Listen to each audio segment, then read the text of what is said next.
ધાંગધ્રા ખાતે વિવિધ સંગઠનો દ્વારા ધંધુકા ખાતે થયેલ ધર્મેશ ભરવાડની હત્યા સંદર્ભે હત્યારાને ફાંસીની સજા આપવામાં આવે તેવી માંગ સાથે આવેદનપત્ર આપવામાં આવ્યું હતું। સમગ્ર ગુજરાતમાં ધંધુકામાં તાજેતરમાં જ થોડાક દિવસો પહેલા થયેલ ન જેવી બાબતમાં ધર્મેશ ભરવાડ નામના યુવકની હત્યાથી સમગ્ર ધંધુકા હચમચી ગયું હતું। આ ઘટના બનતા સમગ્ર માલધારી સમાજ સહિત હિન્દુ સમાજમાં શોક સાથે આક્રોશ જોવા મળ્યો હતો। ત્યારે આજરોજ સુરેન્દ્રનગર જિલ્લાના ધાંગધ્રા શહેર ખાતે આંતરરાષ્ટ્રીય હિન્દુ પરિષદ, રાષ્ટ્રીય બજરંગ દળ, માલધારી સમાજ ધાંગધ્રા સહિત તમામ હિન્દુ સંગઠનો તેમજ સમાજના આગેવાનો દ્વારા ધંધુકામાં થયેલ ધર્મેશ ભરવાડની હત્યાના આરોપીઓને કડકમાં કડક ફાંસીની સજા તાત્કાલિક ધોરણે થાય તેવી માંગ સાથે આજરોજ ધાંગધ્રા ડેપ્યુટી કલેક્ટર સહિતને આવેદનપત્ર આપવામાં આવ્યું હતું। રિપોર્ટર ક્રાઇમ ન્યૂઝ મહેશ સોની, ધાંગધ્રા। મારું નામ હિન્દુ મુનાભાઈ ભરવાડ છે। અમે સર્વ આજ હિન્દુ જ્ઞાતિ અને હિન્દુ સંગઠન સર્વ કલેક્ટર સાહેબને આવેદનપત્ર દેવાયા હતા। જે ધંધુકામાં વિધર્મીઓ દ્વારા હિન્દુની ધર્મેશભાઈની જે હત્યા કરવામાં આવેલી છે એની સખત અમે વિરોધ કરી છીએ અને સરકારને નમ્ર વિનંતી કરી છીએ કે આના કડક અને કડક કાર્યવાહી કરે અને થતી બધી સજાઓ કરે। જો એ યોગ્ય પગલાં નહીં લેવામાં આવે તો અમે હિન્દુ સમાજ ઉગ્ર આંદોલન કરી અને સરકાર સામે બાયો ચડાવશું। જય શ્રી રામ। ભાવેશ દવે।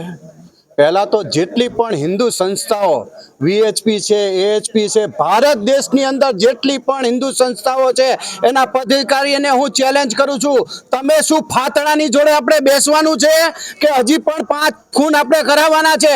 આ ધંધુકાની અંદર જે કંઈ પણ થઈ ગયું છે આ જવાબદાર હિન્દુ સંગઠન જેટલા છે એમની છે અને આવનારા સમયમાં હિન્દુ સંગઠન જો કામ ના કરી શકે તો પોતાના પદ ઉપરથી એમને રાજીનામા આપી દેવા જોઈએ। આજે જ્યારે હોય ત્યારે આપણે આવેદનપત્ર આપવામાં આવે છે પણ એ આવેદનપત્ર નહીં પણ ખુલ્લે આમ દુબઈની અંદર કોઈ એક ચકલી પણ ફરકતી નથી એવી રીતના કોઈ ખૂન તો શું એક પાકીટ પણ પડેલું હોય ને તો કોઈ ઉપાડી ન શકે એવી સજા દેવી જોઈએ। હું તો એમ કહું છું કે જો આ સંગઠનમાં તાકાત ના હોય તો એમને જાહેરમાં માફી માંગવી જોઈએ કે અમારાથી નહીં થાય તો અમારા જેવા યુવાન, દરેક સમાજના યુવાન બેઠા લે છે, આવા યુવાનનું જ્યારે જાહેરમાં ખૂન થતું હોય તો એ સહન કરી ના લેવાય। મારી સરકારને પણ મારી નમ્ર વિનંતી છે કે જો તમે ચોર ચપાટીને જો પકડી શકતા હોય તો પોલીસ ધારે તો 5 મિનિટની અંદર ગમે એને પકડી શકતી હોય પણ હવે સમાજ આગળ આવશે। કોઈ હિન્દુ સંગઠન આવે કે ના આવે, જેટલા હિન્દુ સંગઠન આગળ છે એમનો પણ આભાર માનું છું પણ ક્યાં સુધી મારે ને તમારે આવેદનપત્ર આપવાના છે? હવે આવેદનપત્ર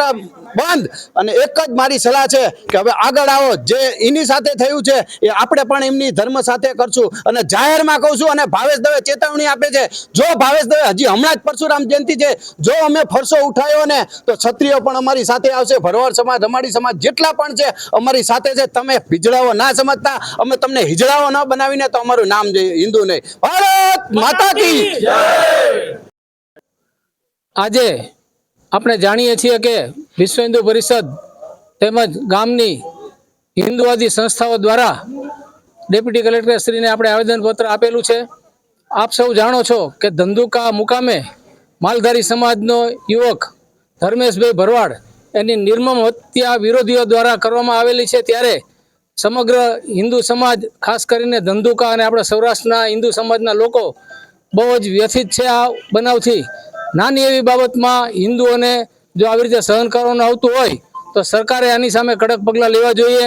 હજી તો અગાઉ 2 વર્ષ પહેલાં બની ગયેલો એના પણ સહી સુકાણી નથી, એટલે એમ કે એને પણ હજી સરકારે ધરપકડ કર્યા પછી પૂરતો ન્યાય હિન્દુ સમાજને મળ્યો નથી। ત્યારે આ કિસ્સામાં તાત્કાલિક પગલાં લેવામાં આવે, નહીં તો હિન્દુ સમાજનો આક્રોશ ચરમસીમાએ છે અને હિન્દુ સમાજ એ પહેલાં કોઈ બીજું પગલું લે આક્રમક એ પહેલાં સરકારે વ્યવસ્થિત જાગીને તમામ જે વિધર્મીઓ છે એની ધરપકડ કરીને હિન્દુ સમાજના યુવકોને અને એના કુટુંબીજનોને ન્યાય મળશે અને આવી ઘટનાઓ વારંવાર બનતી અટકે એ સમગ્ર સમાજ અને હિન્દુ રાષ્ટ્રના હિતમાં છે। તો સરકાર તાત્કાલિક વ્યવસ્થિત પગલાં લઈને આવા વિધર્મીઓને કડકમાં કડક સજા કરે એવી સમગ્ર હિન્દુ સમાજ વતી અત્રે માગણી કરું છું। જય શ્રી રામ। ગુજરાતના ધંધુકામાં અગાઉ પણ કિશન ભરવાડની જાહેરમાં હત્યા મુસ્લિમો વિધર્મી દ્વારા કરવામાં આવેલ। આજે એટલે 18 તારીખે ધર્મેશ ભરવાડ જે હિન્દુ કાર્યકર્તા, હિન્દુ સમાજના, ભરવાડ સમાજના લોકોની જાહેરમાં હત્યા કરવામાં આવેલ। ગુજરાતનું ધંધુકા દિવસે ને દિવસે બિહાર બનતું જાય છે. આની લાગણીને અનુસંધાને ડૉક્ટર પ્રવીણ તોગડિયા સાહેબનો એક ખાસ સંદેશ છે કે ગુજરાતને બિહાર નથી બનવા દેવું. એ માટે સમગ્ર ગુજરાતમાં જિલ્લા કલેક્ટરશ્રીને આવેદનપત્ર દેવામાં આવ્યું છે. જિલ્લા કલેક્ટર દ્વારા રાજ્યના ગૃહમંત્રી અને કેન્દ્રના ગૃહમંત્રીને આ લાગણી પહોંચાડી અને જલ્દીમાં જલ્દી આ હત્યારાઓને ફાંસીની સજા, ફાસ્ટ ટ્રેક કોર્ટમાં કેસ ચલાવીને ફાંસીની સજા આપે એવી હિન્દુ સમાજની માંગણી છે, રાષ્ટ્રીય બજરંગ દળની માંગણી છે, આંતરરાષ્ટ્રીય હિન્દુ પરિષદની માંગણી છે.